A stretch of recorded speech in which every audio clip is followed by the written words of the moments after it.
Very good.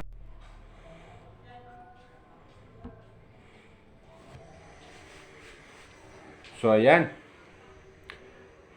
Narinig niyo ba ako sa audio? Audio na ba tayo?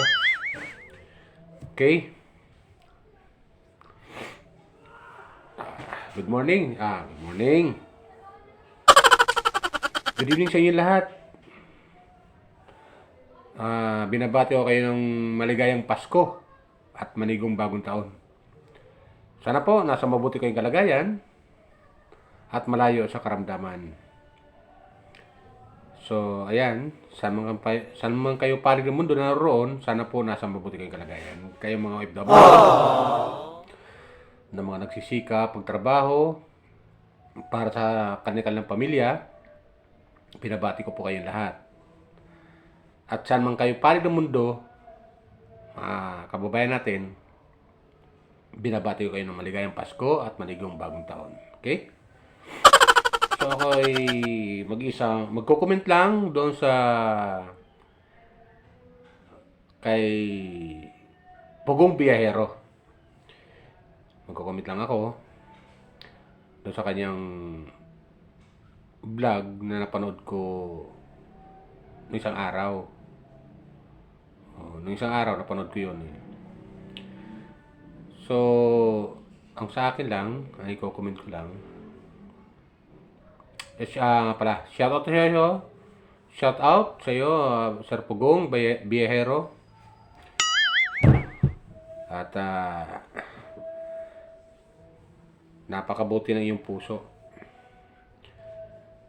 Yun lang, yung comment ay ganito.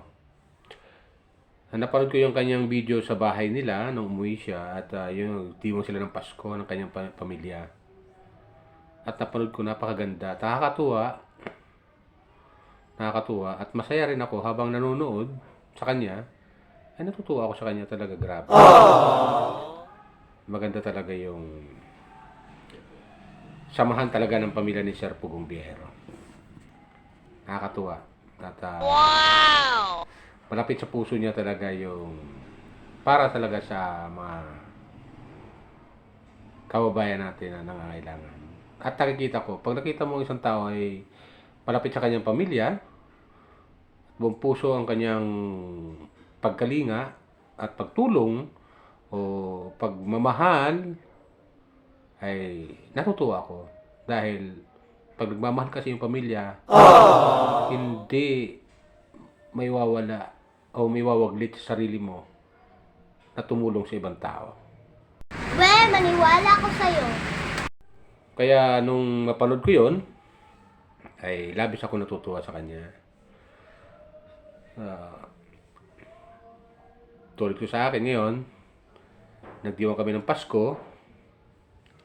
Yun, masaya naman. Masaya, pero di ganong ka grande. Tama lang yung kasayahan. Yung magsama-sama kayo isang pamilya ay malaking bagay na yun. Malaking bagay na yun. Na magkita-kita kayo, magsama-sama. Lalo na ngayon sa akin, yung aking mga anak ay may kanya-kanyang pamilya. So pumasal sila rito nung isang araw, nung Pasko. At yun, nagsama-sama kami. Kahit mali, kung kilang handa, at least meron, at nagsama-sama. So, balik tayo kay Sir Pugong. Yung pamasko niya doon sa mga kamag-anak niya, especially doon kay Lamaylan at kay Nita, ay nakakatuwa. Talagang pamilya talaga. Pamilya talaga ang turing niya doon sa dalawa. Wow! At yun nga, labis ako natutuwa na kahit paano, meron din silang pamasko. At hindi mo makikita sa kanila na iba yung dalawa. Iba yung dalawa. Pamilya. Iisa talaga. Ganon talaga magmahal si Pugong Biyahero. Shoutout sa'yo, Sir Pugong, sa pagkalinga mo sa dalawang bata. At sa mga sponsor na tumutulong at nagpapaaral sa mga dalawang bata, ay natutuwa ako. Ah, sana po, huwag po kayo magsawa, tumulong sa dalawang bata na estudyante at dun sa anak ni Ate Nida na kapatid ni Sir Paul na alam niyo nakikita ko sa anak ni Teacher Nida ay masaya siya pagkasama si Maylin at saka si Nita. Doon nakikita yung kasayahan ng bata. Kasi Tres Marias nga eh. Kaya nga Tres Marias tawagin dalawa eh. Kasi na yung bonding ng tatlo, yung bonding nila ng tatlo, si si Larissa ba yun? Ano, mali ako pangalan ko. Correct me I'm wrong ha. Tsaka si Maylin, tsaka si Ninita, ay talagang maganda yung samahan nilang dalawa. Dalawa, correction. Tatlo. Maganda. Talagang very friendly talaga. At kala mo, magkakapatid talaga. Yung tatlo. So, sa nakita ko, sa napad kong video na yon, ay masaya silang tatlo. Masaya, sobra. At yung pamilya ni Sir Paul, sa kanyang mga kapatid, at sa mga pinsan, ay ganun ang pagkikisama niya. Alam niyo, makikita mo yung tao kung marunong kang mag-analisa. Pag ang isang tao ay tumutulong sa kanyang pamilya, lalo sa mga pinsan, sa mga kapatid, ay hindi malayong malapit ang puso niya talaga sa ibang tao. Kaya yung ginagawa niya sa probinsya ng Mindanao, na tutulungan niya mga kababayan natin katutubo, talagang super talaga yung kanyang pagtulong. So, sobra talaga. At yun ang nagugustuhan ng mga sponsor sa kanya. Kasi nga naman yung mga sponsor, hindi mo makakapunta sa kabundukan ng Mindanao eh. Sa probinsya ng Mindanao. Sa pamamagitan niya, nag-sponsor sila, tumutulong para doon sa mga kababayan natin sa Mindanao. Ipaparte yung tulong ng mga sponsor niya doon sa mga kababayan. So, para sa akin, malaking bagay talaga yung idinudulot itong YouTube channel. Isipin nyo, kung di dumating ang panahon nitong YouTube channel hindi natin malalaman yung mga kababayan natin sa Mindanao na marami pala talaga nangangailangan ng tulong nila. Marami nangangailangan.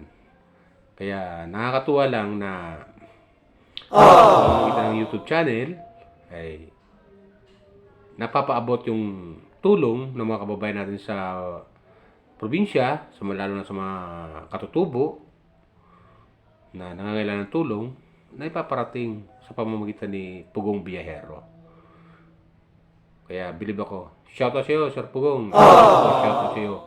Congratulations sa ginagawa mong pagtulong sa mga kababayan natin dyan sa Mindanao.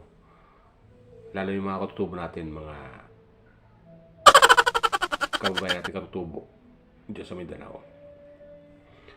Ang sa akin lang, sana huwag kayong magsawa na tumulong sa mga kababayan natin. Dahil sa ginagawa ninyo, kami mga viewers, mga silent viewers, nanonood lang kami. Sa pamamagitan ng video upload nyo, hindi kami nag-i-skip ng ad. Hindi kami nag-i-skip ng ad. Dahil sa pamamagitan ng video upload nyo, doon man lang makatulong kami.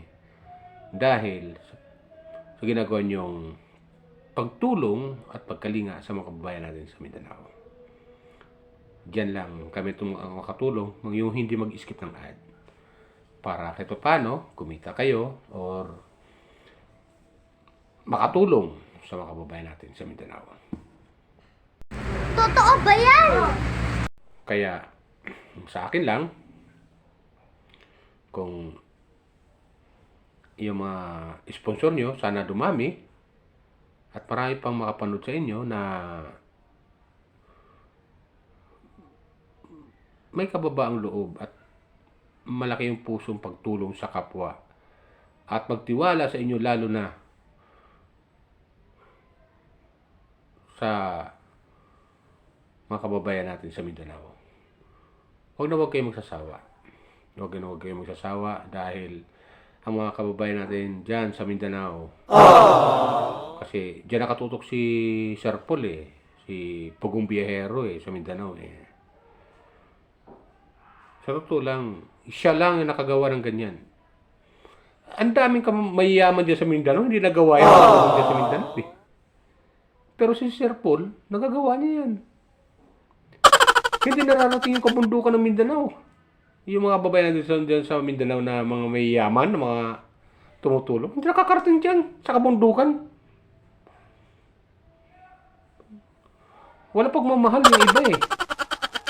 Pero si Sir Paul, galing Laguna, galing Mindoro, Laguna hanggang Mindanao, narating niya yan. Makatulong lahat. Mabigyan ng